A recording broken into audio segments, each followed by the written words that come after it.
Mr. Speaker, before I move the motion, I want to say to this Honorable House that the Honorable Dr. Virginia Paul had a medical emergency. She rested comfortably. So we ask members to keep her in their thoughts and their prayers. Mr. Speaker, I beg to move the following motion standing in my name. Be it resolved that Parliament, by affirmative resolution, approves the draft value-added tax amendment of Schedule 3 order, which amends Schedule 3 of the Act to include as an exempt import lights and lighting infrastructure equipment imported by St. Lucia Football Association, Inc., and goods imported by a private sector sporting organization for the following sports. And Mr. Speaker, by a private sector sporting organization, I think we should add or individual after organization or individual. That's yes.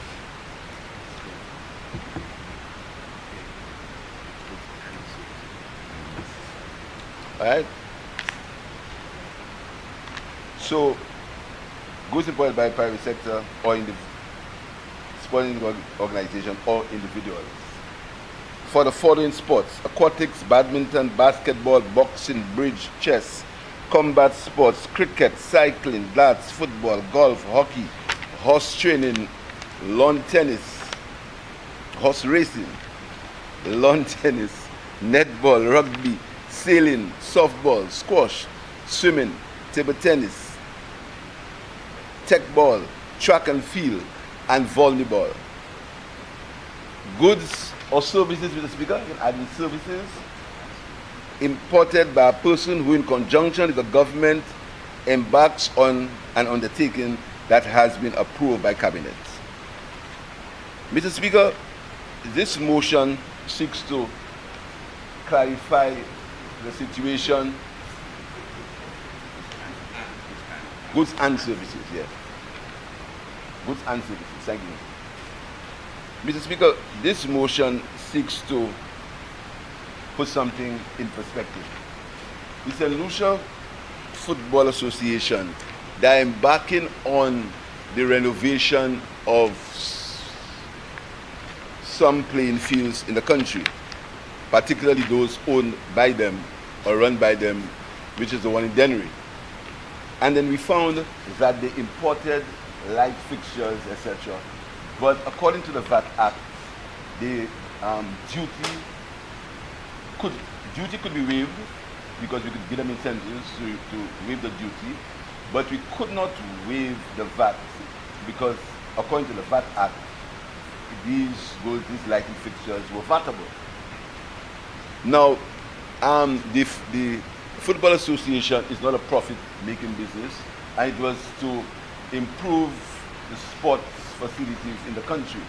So we thought that it would have been proper to waive VAT for them because it would have been unfair to charge them VAT on the lighting fixtures.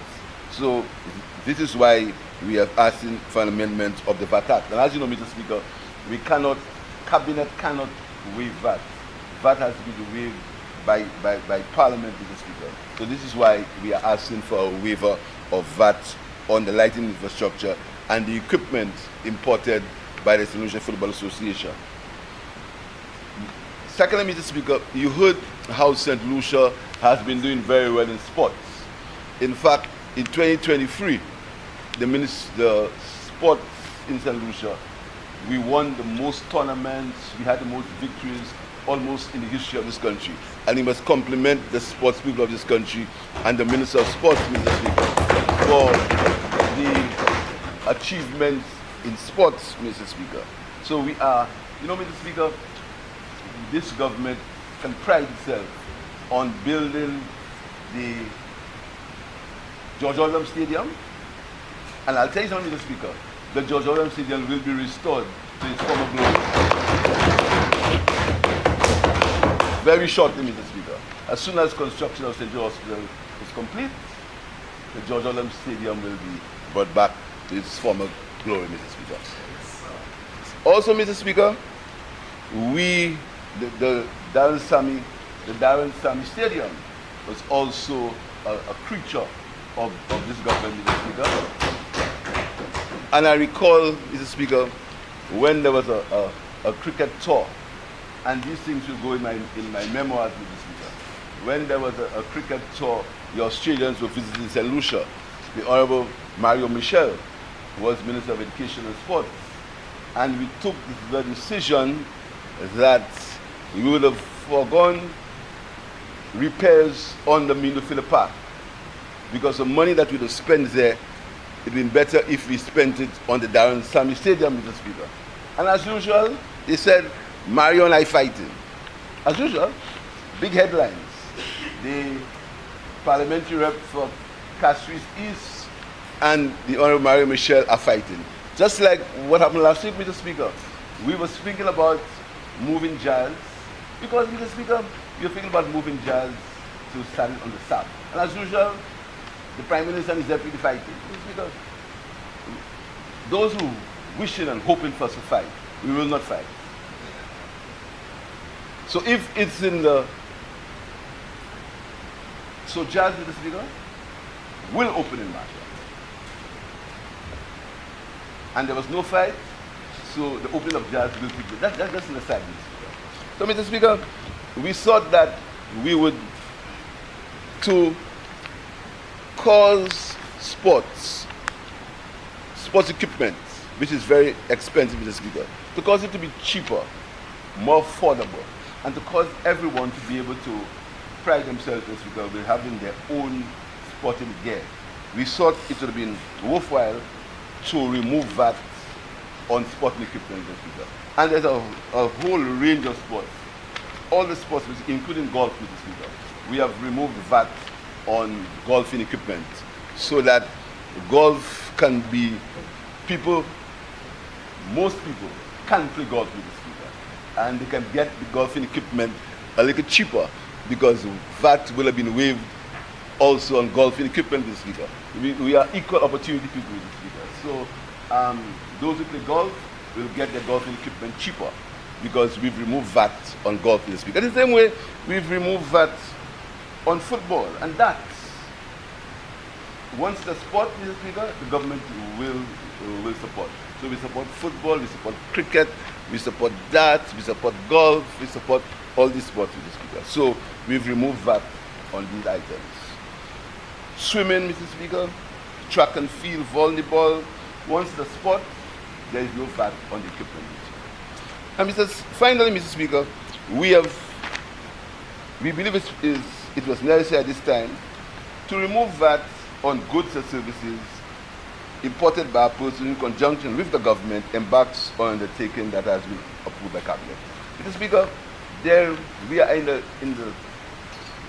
at a stage where PPPs have to be the way that we have to go forward. Government private sector investment program must sometimes we have to go in conjunction with the private sector in PPPs. And if the government is involved in a sector, or if the government is involved in some level of activity, we found it was cumbersome and even unfair to ask that VAT be paid on the importation of goods or the provision of some services in this Speaker. So I can assure you, this is not going to happen just like that, Mr. Speaker. It's going to happen after we've looked at the project, because there is a PPP Act. We'll see how it goes, Mr. Speaker, and then, if necessary, Cabinet will declare that this undertaking will not be VATable. Mr. Speaker, VAT legislation, like the health and security levy, is evolutionary. It's changing. Circumstances, you can never legislate everything, Mr. Speaker. This is why we change laws. This is why we have to change. We have to come for amendments, Mr. Speaker, because nothing is cast in stone. So this is why we are asking the Parliament to approve that motion, Mr. Speaker, so that we may make sporting more affordable. And we hope, Mr. Speaker, we hope that the private sector that imports sporting equipment. We hope that that reduction in price is reflected in the goods that they sell, Mr. Speaker. We really hope that these VAT savings are not used also as for profit only. We hope that the individuals, so you can see a reduction, because what that means is that there is an automatic reduction of 12.5% on all football equipment. So if a pair of boots cost $112, Mr. Speaker, we expect that there ought to be a reduction, Mr. Speaker, of 12.5%. We expect it on newly imported goods. So we hope that the private sector causes that to be passed on to the sports people of this country, Mr. Speaker. So, Mr. Speaker, these amendments to the VAT Act are evolutionary. We hope that we may have to come back and change sometimes, but as in most things, Mr. Speaker, things change, and therefore it's necessary at this time to make these amendments. I thank you, Mr. Speaker.